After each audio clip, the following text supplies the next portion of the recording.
at ng kagalakan sa anumang uri ng panahong darating pa.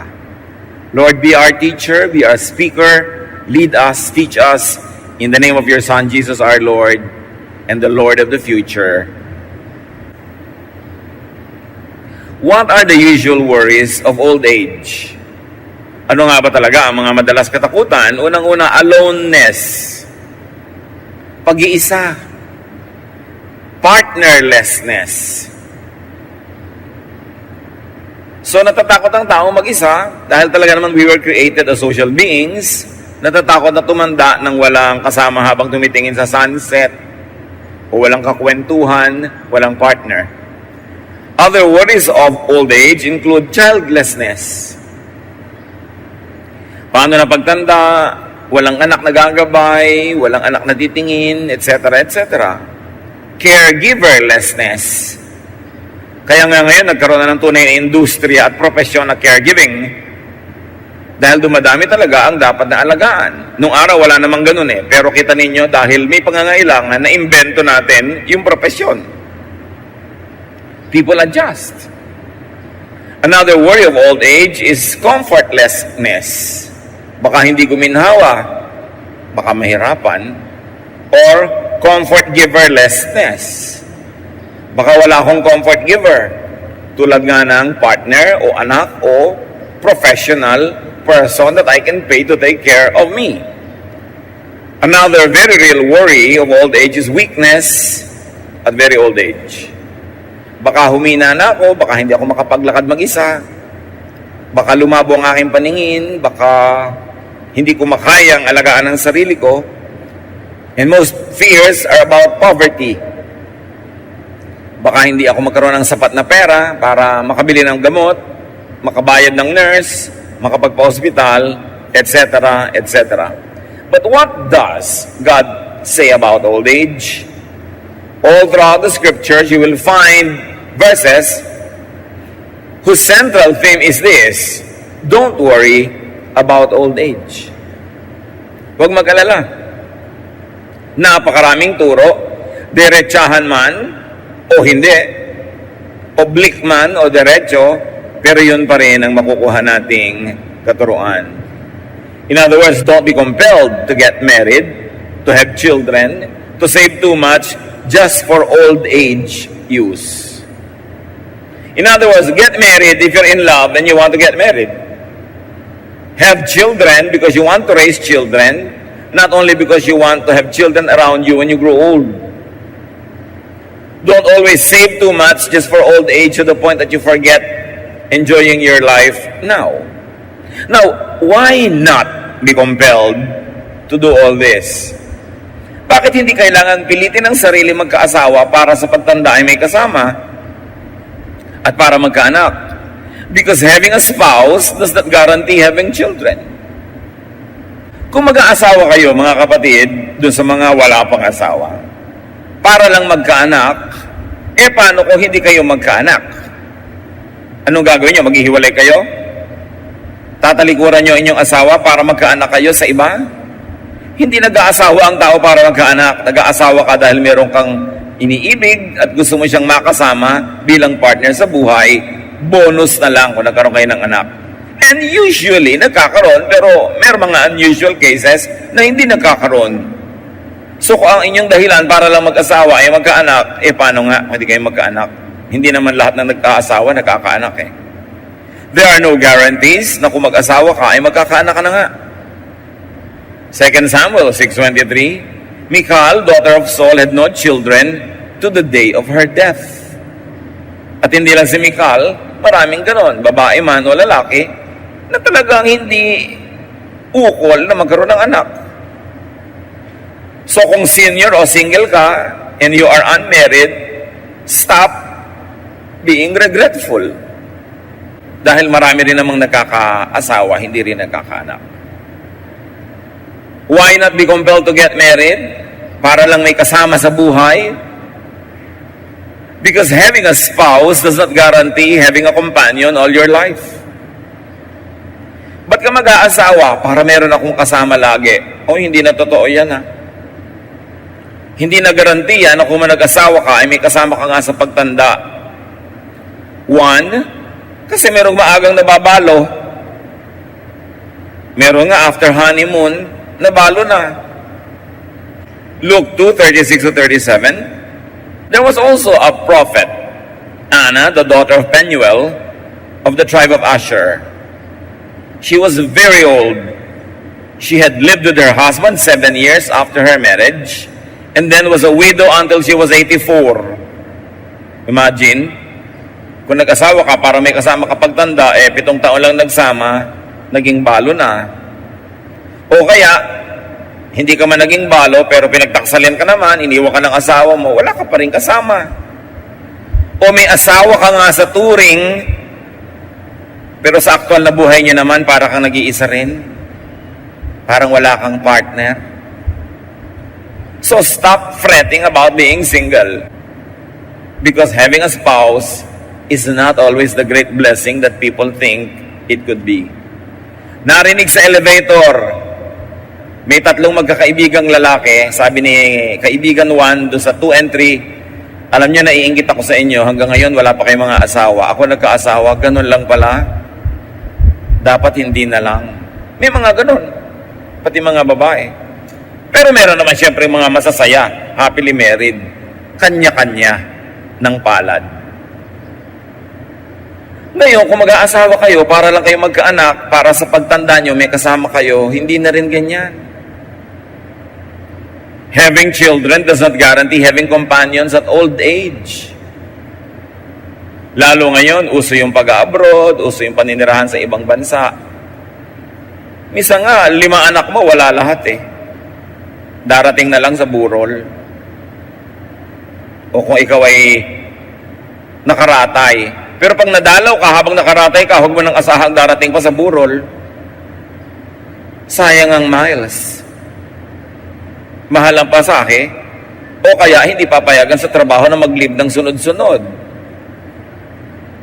Hindi lahat ng nagkakaanak ay may kasama pagtanda. Kasi marami rin namang napapalayo ang tirahan pag nag-asawa at bumukod na. Genesis 2:24, nagbigay na nga ng pahimakas. A man leaves his father and mother and is united to his wife. Siyempre, hindi naman napaka-physical ng tunay na ibig sabihin itong Genesis na to, na iiwan mo magulang mo kahit nag-iisa, kahit may sakit. Ang ibig sabihin lang, psychologically, spiritually, may iba ka na ang partner, yung asawa mo na, hindi yung magulang mo, kasi yung mga magulang mo, sila yung mag-partner. Pero nangyayari rin physically na talaga yung mga anak natin umaalis. May gustong habulin na pangarap. Mayroong gustong gawin sa buhay. O kaya may anak ka nga, nung nag-asawa, naagaw na ng manugang. Hindi mo na nabalitaan pa ang anak mo. O kaya very sadly, may anak ka nga, gusto mo magkaanak para may kasama ka pagtanda, pero nauna pa sa iyong sumakabilang buhay. Ikaw pa ang naglibing ng anak. O kaya, may anak ka nga, at buhay na buhay, pero hindi mo maapuhap, hindi mo maasahan, para ka ring walang anak. Isa pa, huwag kayong magpipilitang magkaanak para lang magkaroon ng tagapag-alaga. Because having children does not guarantee having comforters or comfort givers. Hindi ko man nagkakaanak, gumiginhawa. Minsan nga hanggang pagtanda, yung magulang pa ang nagtataguyod sa anak. May mga anak na alagain. Minsan kasi yung kalusugan nila. Sila ay special children, pinanganak. Aalagaan mo hanggang kamatayan mo na ang pag-aalaga dahil meron silang kalagayang espesyal, kakaiba. O may mga anak naman na ang tanda-tanda na, sa'yo pa nakasandal, sa'yo pa nakaasa, problema pa rin. Ang tanda-tanda mo na, dumadalaw ka pa sa bilibid kasi nakulong pa doon dahil kung ano-ano pa yung ginawa. Hindi ko man nagkakaanak ang tao, ibig sabihin giginhawa siya. So huwag nag-aasawa, huwag magkakaroon ng anak dahil lang paghahanda mo sa pagtanda. Paano kung nabigo ka? Dapat nag-aasawa ka dahil gusto mong mahalin ang isang tao all your life. Nagkakaroon ka ng anak dahil gusto mong mag-aruga at pagka naarugaan mo ay pawalan mo para yung buhay niya ay maipamuhay niya, hindi itatali mo sa tabi mo para ka lang niya laging intindihin. Deuteronomy 21:18-20. If someone has a stubborn and rebellious son who does not obey his father and mother and will not listen to them when they discipline him, his father and mother shall take hold of him and bring him to the elders at the gate of his town. They shall say to the elders, "This son of ours is stubborn and rebellious. He will not obey us. He is a glutton and a drunkard." So isa lang na mga biblical examples na maraming mga anak hindi pabagaan kundi pabigat sa magulang. Mag-aanak ka dahil handa kang mapabigatan din, hindi yung maiinis ka pag yun ang nangyari dahil ang inaasahan mo lang naman pala, kaya ka nagkaroon ng anak para ka guminhawa. Paano nga kung baliktad ang mag-anak? Having a spouse and children does not guarantee enjoyment of security and happiness.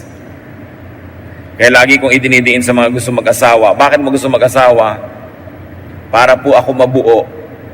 Aba, paano kung bawasan ka palalo niya nga papangasawa mo?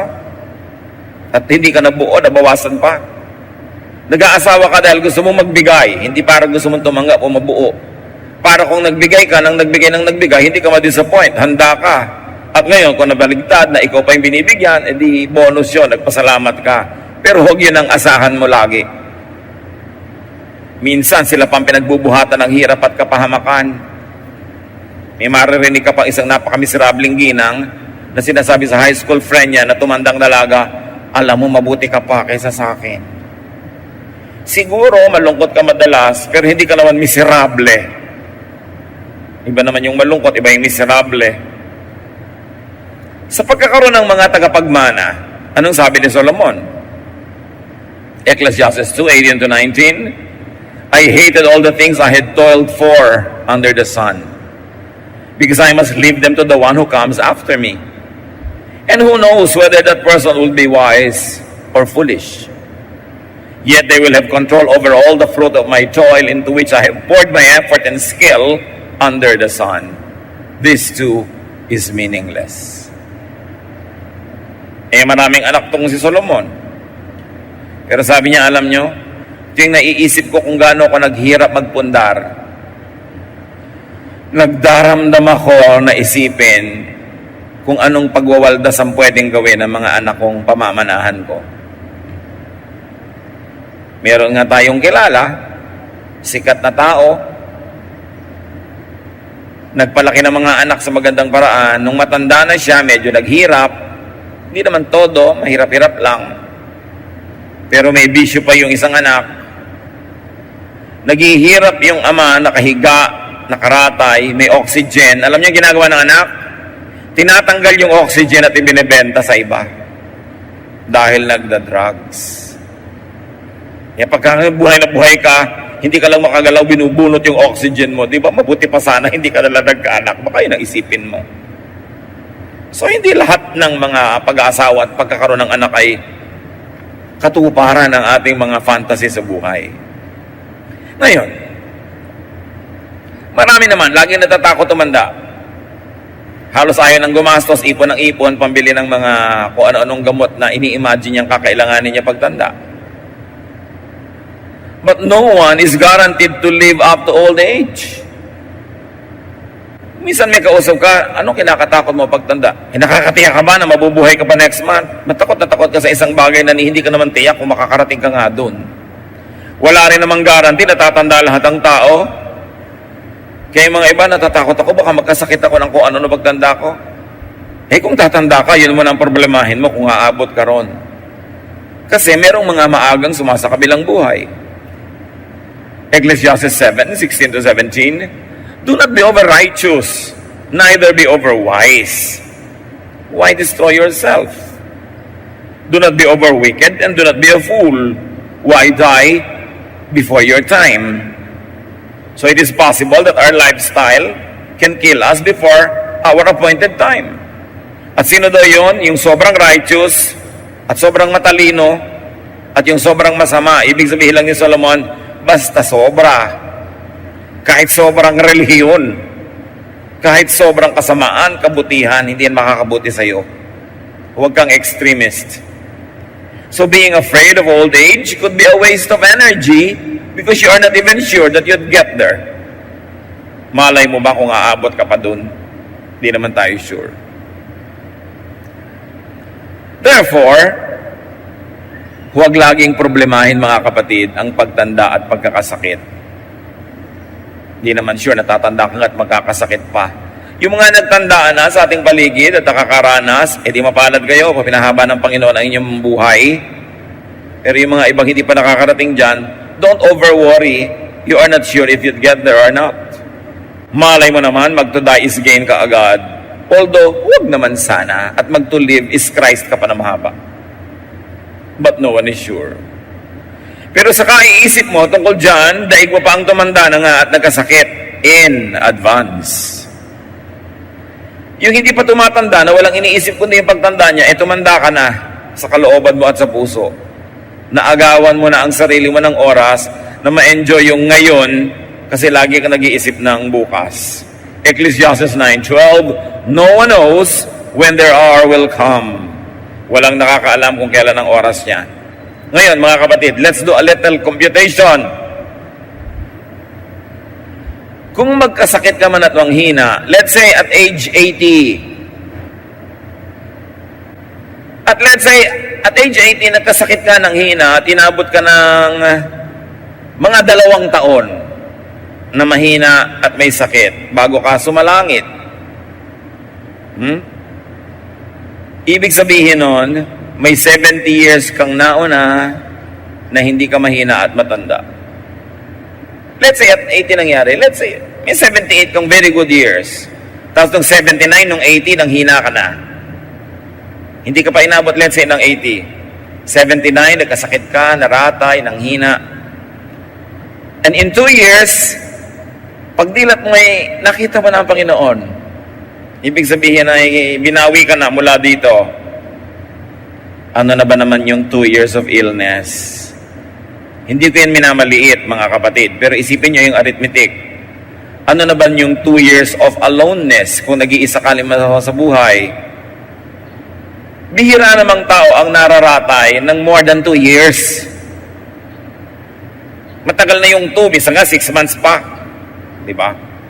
So, kung last 2 years of your life, nang hina ka, naratay ka, 0.025% lang yon ng 80-year life mo, mga kapatid. Kalahati lang ng 5%. Ang iksi. Ngayon, kung sobrang lubha ng sakit, di ba? Lalo na mangiiksi yung paghihirap. Kaya kahit nga malubha kung talagang mang doon pupunta, nagiging blessing pa rin kung titingnan mo positively kasi hindi na nagtagal ang paghihirap. Ngayon, kung hindi naman malubha yung sakit, edi ang laki ng chance na gumaling ka, blessing pa rin. Kaya malubha ka at kaya hindi. Basta ang tinignan mo ang Panginoon, ang tinignan mo yung blessing doon, gagaan ang yung pakiramdam. So, kung sa last 2 years of your life, and let's say at 80, you already meet the Lord. At 79, you get sick. 79, and then at age 80, yung 1 to 78 mo naman, hindi ka ganong katanda, hindi ka ganong kahina. Konti pa ba yun para enjoyin ang buhay? Pero kayong first 78 years, inubos mo ng inubos ka sa kaiisip ng last 2 years, at pag pinagdugtong-dugtong mo yung mga oras ng pag-aalala mo tungkol sa last 2 years, baka yung pagdurusa mo magiging mga 7 years na. Imbes 2. Kasi habang hindi pa nangyayari, iniisip mo, parang nangyari na rin yun. Di ba? Pag ini-imagine mo ang isang problema, naapektuhan ka na rin. So, kailangan hindi mo laging isipin. Mas marami ka pang oras sa pag-aabang at pamamroblema in advance kesa sa aktual na oras ng pag-iisa o pagkakasakit. Parang yung mga natatakot lumipad sa eroplano. Pupunta ka halimbawa ang Davao, lilipad ka lang ng 1 hour. Pero next month pa yung biyahe mo, but you're afraid of flying. Ting naaalala mo, natatakot ka. Ting naaalala mo, natatakot ka. 1 hour yung flight, pero pag idinugtong mo lahat ng oras ng pag-aalala mo, naging 4 hours na yon. So dapat yun ang sinasabi ni Lord, don't worry about tomorrow. Cross the bridge when you get there. Isipin na lang kung natatakot ka sa sakit, kung mas malala, mas mabilis ang departure.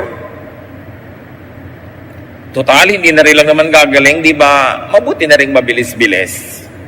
Para sa iyo at para sa lahat ng concerned. Ngayon, kung hindi naman malala at hindi mabilis, di lalong mainam, gagaling ka pa. Kahit saan ka sumuling, pag si Lord ang tititigan mo at ang kanyang mga pangako, ang kanyang presensya, ang iyong pangahawakan, gagaan. Kundi man lubos na matanggal yung bigat. So anong mahalaga mga kapatid? Sa buhay na ito, enjoyin ang mas mahabang panahon na tayo ay malakas at hindi nakaratay. Sandali lang naman yung ratay na yun eh. Huwag i-fast forward. Huwag laging abang-abangan at tingnan-tingnan. Kahit nga panahon ng kahinaan at kahirapan, hanggang pwede ay hanapan pa rin ang kasiyahan. Halimbawa, dumating yung oras na ikay malungkot, ikaw ay may sakit, ikaw ay mahina, ikay nakaratay, mag-imbento ka pa rin ng kasiyahan, kapatid. May maiimbento ka pa rin. Ang mahalaga, tanggapin mo ng maluwag sa dibdib ang anumang bagay na di mo naman kayang ibahin. Kung ikay asong nakatali, may dalawang asong nakatali, hindi naman nila malalagot yung tali. Sino ang nasasaktan? Di ba yung laging pinipilit kumawala at umalpas? Kung may kadena ka na hindi mo naman kayang lagutin, well, una, lagutin mo kung kaya mo. Pero kung hindi, tanggapin mong nakakadena ka. Kasi tuwing hihilahin mo yung kamay mo, masusugatan ka lang at magdudugo. Lalo ka lang mahihirapan, di ka rin naman nakakawala. So, kung meron ka incurable disease, halimbawa, humingi ka ng lakas sa Panginoon na matanggap mo yun sa kalooban mo para hindi ka nakikipaglaban sa katotohanan na hindi mo naman mapapalitan. Humanap ka ng mga ginhawa at kung maaari pa'y kasiyahan sa kabila ng iyong kalagayan. Kasi sa kalagayan na yun, kung hindi ka hanap ng ginhawa at kasiyahan, sigurado magmumukmuk ka, madedepress ka, malulungkot ka, mas madadali ka lang. Ecclesiastes 11:8, however many years a man may live, let them enjoy them all. Ilan man daw taon ang ibigay sa iyo ng Diyos? 5, 10, 80, 90, enjoy them all. At alam nyo na hindi yung automatic ang pag-enjoy. Iginigiit mo yan. Iniimbento, pinipilit, ipinaglalaban. So anong enjoyment ng isang taong hindi makabangon at nakaratay? Imbento ka. Ang dami mo ngayong oras manalangin. Baka lahat ng hindi mo na ipanalangin nung busy ka, ngayon maipanalangin mo na. Kung ikaw naman ay nakakarinig, pwede ka makarinig pa ng mga musika, makinig ka ng mga e-books. Kung nakakakita ka nakakarinig, pwede ka pang manood ng kung ano-anong bagay na ma-enjoy mo sa buhay. Meron ka ring ministry kahit na-paralyzed ka pa because ang mind mo naman hindi paralyzed. You can think, you can pray. Some people can write, some people can paint. May kilala pa nga tayong babaeng ipinanganak na ang mga kamay niya, hindi niya magamit talaga dahil may defekto. Aba, nagpe-painting pa siya ngayon. Paa ang ginagamit. At daig pa yung may mga kamay magpinta. Umimbento ng saya. Gumawa ng paraan. Nasa sa atin yan. Kung anong gagawin natin doon sa mga di naman natin kayang palitan o iwasan na naka-assign sa ating buhay. So, saan naman tayo naroong kalagayan? Live well. Para kung dumating ang kahinaan, dumating ang pagtanda na hindi ka naging malakas, wala kang panghihinayang. Dahil nakapamuhay ka naman ng tama, ng maayos, at ng masaya. Kaya mga kapatid, huwag nating pipigilan o haharangan yung mga tao who are trying to have fun, who are trying to pursue their interests, their hobbies, their dreams. Dahil hindi naman natin alam kung gaano pa karaming oras meron sila para gawin yon. Hindi natin alam kung itong layas na tao na to na napakahilig mamasyal ay bigla na lang palang mapaparalyze. So habang nakakalakad pa siya, huwag natin siyang pigilan kung hindi naman masama ang ginagawa niya. At kung maaari pa nga, tulungan natin siyang tuparin ang mga gusto niyang matupad. Kasi hindi naman tayo nakakatiyak na mabubuhay siya ng ganong kahaba para magkaroon ng pagkakataong gawin ang lahat ng ginugusto niya sanang gawin. Kung gaano natin gusto na tayo ay makalaya at gawin ang mga gusto natin, ibigay din natin yung laya na yun sa ating kapwa. Lalo at meron tayong otoridad o impluwensya sa tao na yun. Gamitin natin yung otoridad natin para tulungan siyang palayain, hindi para siya ikulong. Napakahalagang hindi tayo nang kukulong ng kapwa. Na nandyan sila sa ating tabi dahil kusa nilang gusto, hindi dahil itinali natin sila dyan. They have only one life to live this side of eternity, and all of us must have the greatest chances at living our dreams. So maximize happiness and enjoyment.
Gusto niyo maging handa sa anumang mga panahon na maaaring hindi na tayo pwede magsaya o hindi natin kaya magsaya?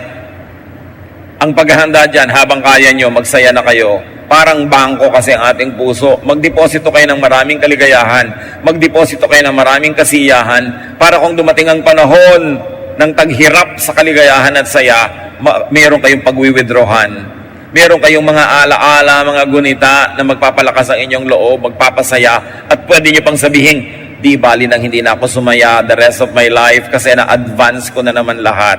At sapat na yon para ngayon ay unti-unti kong papakin yung mga nai-deposit ko na kaligayahan sa buhay. Kaya pag may mga tao nagde-deposit din sa kanilang sariling puso ng kaligayahan, huwag hadlangan kung hindi naman masama ang ginagawa nila. Maximize enjoyment, minimize pain. Huwag tayong umimbento ng lungkot. Huwag tayong magpahaba ng lungkot at drama. Huwag tayong maghinanakit, magalit. Huwag nating lagyan yung puso natin ng napakarami mga pait, hapdi at sakit. Kasi kahit hindi nyo sadyaing gawin yon, meron at merong darating sa buhay nyo na ganon. So kung meron at meron na darating na mga sakit at hirap, kahit ayaw mo, bakit naman tutulungan mo pa yun at dadagdagan mo pati ikaw pa mismo ang maglalagay sa buhay mo ng mga pahirap? Yung mga nagtatanim ng sama ng loob, pwede niya naman patawarin na yan para matigil na eh. Maiba na yung nararamdaman nyo, naiisip ninyo. Yung mga magulang na nagtatakwil ng anak, pagka di naman naghihingalo kayo, papatawag nyo rin yan eh. Magpapatawaran din kayo, di agahan nyo na para makapag-enjoy pa kayo magkasama.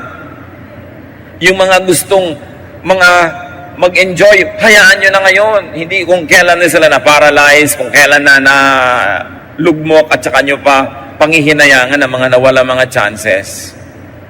You don't know what the future holds. So whenever you have the opportunity to make yourself happy, to make other people happy, do so.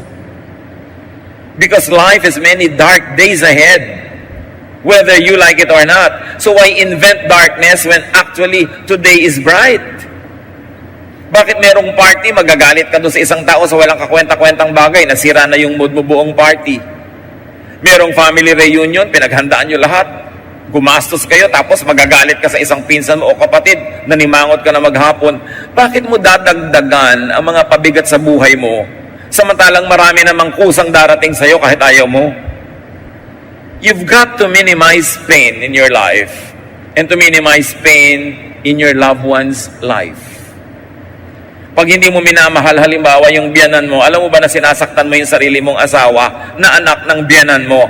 Bakit mo naman patuloy na sasaktan ng isang taong mahal mo at nagmamahal sa'yo?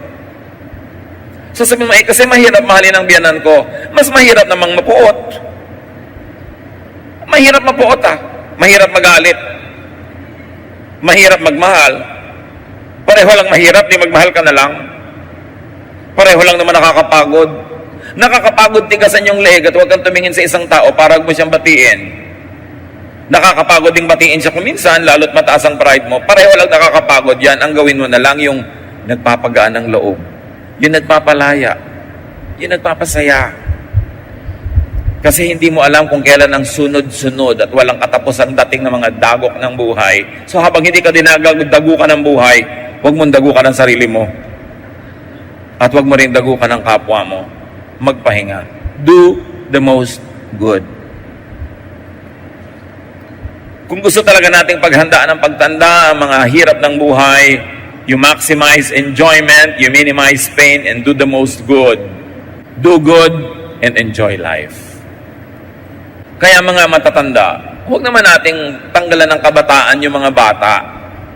Batang maliliit, ayaw mong maglaro, ayaw mong kumilos. Bata nga yan Sandali lang naman siya magiging bata at matagal siyang magiging matanda. So, do not rob children of their childhood. Do not rob young people of their youth. Siyempre, mga maingay magtawanan, mga magagaslaw ko minsan. Ano mo gusto mo kumilos na parang 60 anyos? Darating din naman siya doon kung hahaba buhay niya. Doon na siya kikilos at 60 anyos. Ngayon, 16 siya, 17, payagan nyo basta hindi masama. Huwag laging pigilan. Minsan ka lang maging bata. At mga kapatid, sandali ka lang maganda. Sasandali kang mukhang ubas. Alam nyo na yung kasunod, di ba? And then all your life, mukha ka ng tsampoy. So habang mukhang ubas ka, pag-enjoyin mo yung sarili mo. Kasi mawawala at mawawala yan. Kaya nga yung mga dating ubas na nagiging tsampoy tas gagawa ng paraan para magmukhang bata, nagmumukha namang manikin. Kaya habang bata ka, enjoy life. Basta huwag masama. Dumating mo ng katandaan at kahinaan, super panalo ka pa rin sa bottom line. Why? Kasi mas mahaba ang panahong bata ka at malakas. Sandali ka lang mahina kasi pag sobrang hina ka na, di ba, malapit ka ng sumalangit. Sandali lang yun. Mas matagal yung marami kang pwedeng gawin. Ecclesiastes 2:24, anong sabi ng pinakamatalinong tao na binigyan ng Diyos ng runong? A person can do nothing better than to eat and drink and find satisfaction in their own toil. Naka-emphasize yung own toil, Mag-enjoy ka, magsaya ka sa bunga ng sarili mong pinaghirapan. Hindi sa pinaghirapan ng iba. Pero pag pinaghirapan mo, enjoyin mo. Meron tayong mga kilala. Ang dilim-dilim ng bahay sa pagtitipid sa kuryente. Bumili pa daw ng mga bombilya. Ayaw naman mabuksan. Tapos nung mamatay-matay, ang dami palang kayamanan pinag-agaw-agawan ng mga nagmana. Pero siya ang dilim ng buhay niya. At sa Amerika, merong mga matatanda na ang lamig-lamig ng bahay kahit winter, nagtitipid sa heater, may ibabayad naman. Bakit? Dito sa atin, personally, meron ako mga kilalang talaga namang ang pagtitipid. Mula pa nung matutong magsalita, ang sinasabi agad, oy, magtipid. Magtipid. Magtipid. Hindi na guminhawa hanggang mamatay. O ano ngayon? Ano nangyari sa katitipid? Basta live to the fullest habang may chance. Enjoy lang pag may time. Di ba? Ecclesiastes 9:7, go, eat your food with gladness, and drink your wine with a joyful heart. For God has already approved what you do. Pag pinaunlad ka na ng Panginoon, bihayaan niyang magkaroon ka ng mga kabuhayan, ibig sabihin, gusto ka rin niya mag-enjoy. Huwag puro pag-iimpok. Siyempre mag-iimpok ka proportionately. Paghahanda mo rin yon. Pero huwag sobra. Malay mo naman, hindi ka na tumanda para magastos yung inimpok mo. Pag nanghina ka sa old age, di humiga. Problema ba yon? May likod ka naman. Pag sinundo ka na ng mga anghel, di sumama. Ibang enjoyment naman yon. Huwag mong kalabanin yung kamatayan kasi lahat naman namatay. Si Jesus nga namatay, ikaw pa ba? Ang mga pharaoh sa Egypt, namatay. Ang mga emperor sa Roma, namatay. Wala namang nabuhay forever. Merong eternal life sa kabila. Pero para ka makarating doon, tatawid ka. Huwag ka laging matakot mamatay. Ang atupagin mo, mag-enjoy ka sa buhay. Pag-enjoyin mo yung iba, do the maximum good to others, serve God. At pagka tinawag ka na ng Diyos, sabihin mo, present. Philippians 1:21, to live is Christ, and to die is gain. Akala ng iba, yung to live is Christ na yan, ibig sabihin puro relihiyon, puro pagtitiis, puro paghihirap. Balikan ninyo kung anong naging buhay ni Jesus nung siya'y nasa lupa. Well, gumagawa talaga siya ng mabuti. Nagpapakain siya sa mga gutom, nagpapagaling sa mga sakit, nagtuturo ng tama, pero lagi din siya nasa party. Ang tawag nga sa kanya ng mga kritik niya, drunkard and a glutton, a friend of sinners. Kasi marunong siya mag-enjoy. Ang first miracle nga niya, to make wine, di ba? So ano ibig sabihin ng to live is Christ? Minimize pain, maximize enjoyment, do the maximum good. Yun ang to live is Christ. Hindi lang puro pagtitiis, pagtutuligsa sa kapwa, paghahampas sa sarili, hindi yun. At pag ginawa mo yung to live is Christ, magkakaroon ka ng to die is gain. Pero pag hindi ka nag to live is Christ, hindi gain yung to die, ha? But you live as Jesus did. Nagmahal ng kapwa, pero pinakain din ang sarili. May mga alagad siya, naglilingkod sa mga tao, pero pag napapagod na yung mga alagad, sabi niya, iwan na muna natin yung mga tao, magpahinga tayo sa isang tahimik na lugar at kumain tayo doon. Marunong ding maglagay ng ginhawa sa sarili. Yun ang tinuro sa atin ni Jesus. So huwag makipaglaban sa kalikasan at sa kapalaran. Do not contend with life's realities like getting old and dying. It is part of real life. Adjust. Huwag labanan ng kadena para di ka masugatan. Harmonize with life. Harmonize with time. Sabi sa Ecclesiastes, for everything there is season and a time for every matter under heaven. There's a time to be born and a time to die. Stop worrying about death. Ang mahalaga, tinanggap mo na si Jesus bilang Panginoon mo tagapagligtas. Namumuhay ka tulad ni Jesus. At kung mamatay ka man tulad ni Jesus, mabubuhay ka namang muli. Nababawasan ng worry ang mga panahong dapat sana'y fruitful, masaya, at enjoyable.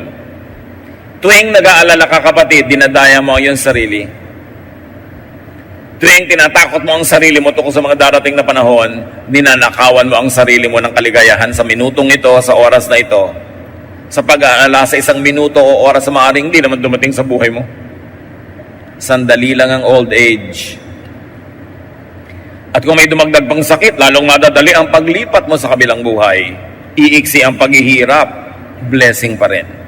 Hindi ko minamaliit ang paghihirap ng mga may sakit na mga matanda na. Pero di ba, doon din naman tayo lahat pupunta.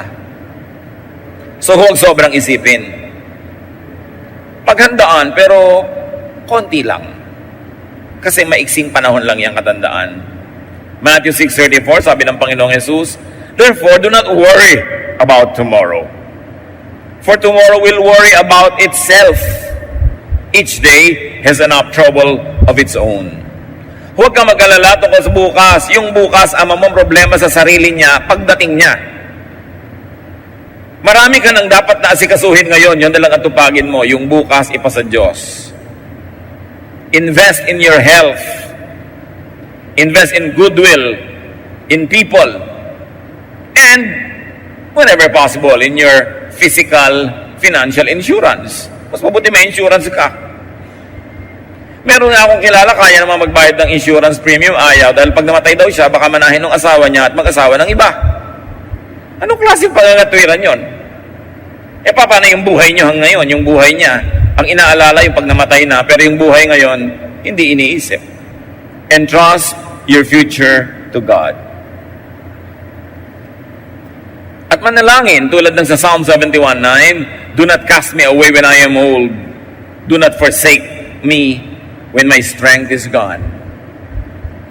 Pero siyempre, may dapat kang gawin para yung panalangin mo na yon, matupad yung sagot. At sabi ng Panginoon sa Isaiah 46:4, even to your old age and gray hairs, I am He. I am He who will sustain you. I have made you and I will carry you. I will sustain you and I will rescue you. Sinong kausap dito ng Diyos originally? Ang kanyang mga hirang. Pero hirang din naman tayo ng Panginoon because in Jesus we are all children of God. So ang ganito mga pangako ay maaari nating angkinin. Ngayon, mabalik tayo sa usapan ng pag-aasawa. Of course, get married and have children, but if and only if you are up to it. Alam niyo sa mga mathematics, yung mga if na yan, mahalaga lalo kung double F, if and only if you are up to it. Mag-asawa ka only if you're cut out for it, if you're suited to it, if you are destined for it, kung bagay sa'yo. Hindi lahat ng tao bagay mag-asawa. 1 Corinthians 7:36, if anyone feels he ought to marry, he should do as he wants. But actually, Paul continues to say, but I really prefer that you didn't. Pero sabi niya, pero kung talagang yun ang gusto mo, gawin mo. May mga naman hindi designed for marriage. Tulad ng binabanggit ng Panginoon ng mga eunuch for life sa Matthew 19:12. Jesus speaks, for there are eunuchs who were born that way, and there are eunuchs who have been made eunuchs by others. And there are those who choose to live like eunuchs for the sake of the kingdom of heaven. Ano ba yung mga eunuch nung araw? Mga lalaking bata pa lang ay kinakapon, their testicles are removed, so they don't develop sexually because they are not destined to get married. Usually, male servants of queens, of princesses, of female royalty are eunuchs. Kailangan nila mga eunuch para malakas sa kakapaglingkod sa palasyo, pero hindi banta sa mga kababaihan na nandun sa palasyo. Kaya kailangan silang gawing eunuch, kinakapon. But then, the meaning of eunuch is not only physically that which is sexually undeveloped and cannot copulate with women, because it extends the meaning that there are people who are not made that way. Kaya sabi ni Lord, for there are eunuchs who were born that way. Ipinanganak na silang ganyan na talaga sila, hindi sila nakadestino na mag-asawa. May mga eunuch naman na sabi na naging eunuch lang dahil sa mga nangyari sa kanilang buhay o sa kanilang kaganapan o sa kanilang kapaligiran. At meron naman pinipili nila dahil gusto nilang mag-concentrate sa paglilingkod sa kingdom of heaven. So there are many ways to be a eunuch, pero may mga tinatawag na born that way. From the words of Jesus, they were born that way. Choice naman nila yung iba. So huwag pressurein ang lahat ng kapwa. Kung meron kayong dalaga sa bahay ninyo na 32 years old, 29, 33, huwag din nakasalubong nyo sa hagdan. Kailan ka mag-aasawa? Kaya tuloy pag nasa salubong ka, tumatalo na lang sa bintana. Tuwing na lang may kasalan, itatanong mo doon sa mga bridesmaid, ikaw, kailan? It's a very unkind question. Dahil either ayaw niya talaga, o gusto niya, pero hindi pa mangyari. So wag pilitin, wag ipilit, wag ipagpilitan.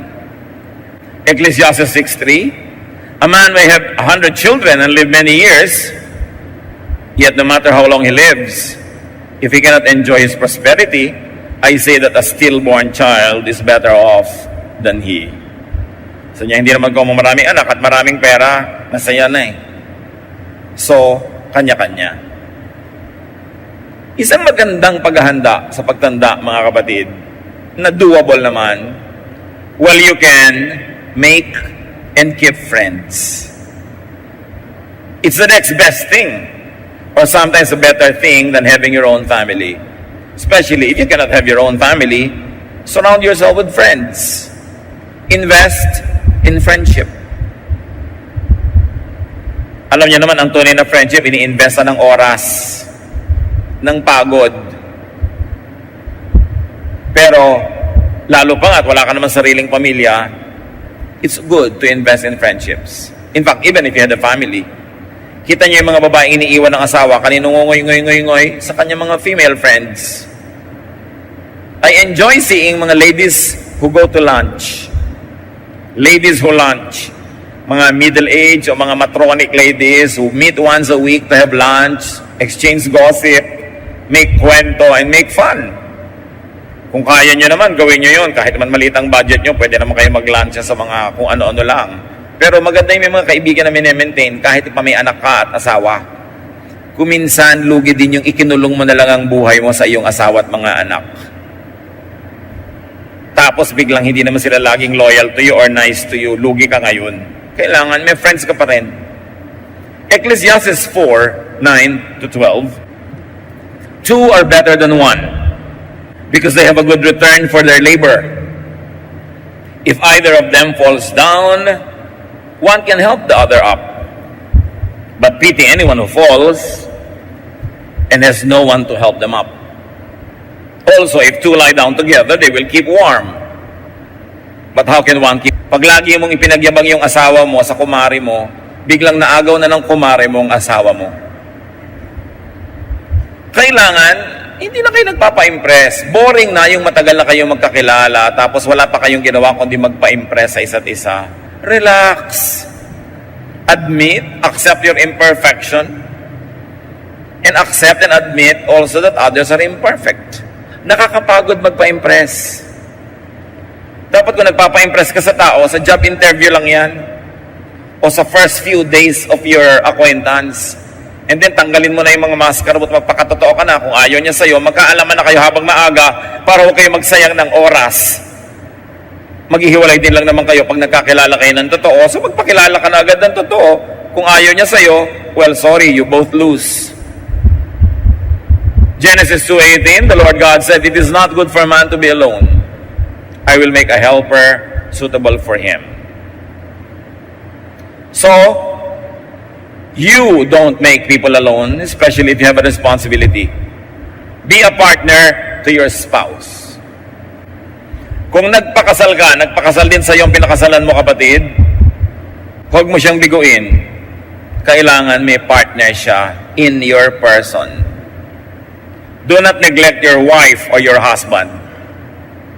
Kasi nagpakasalan kayo pareho para maging partner ng isa't isa.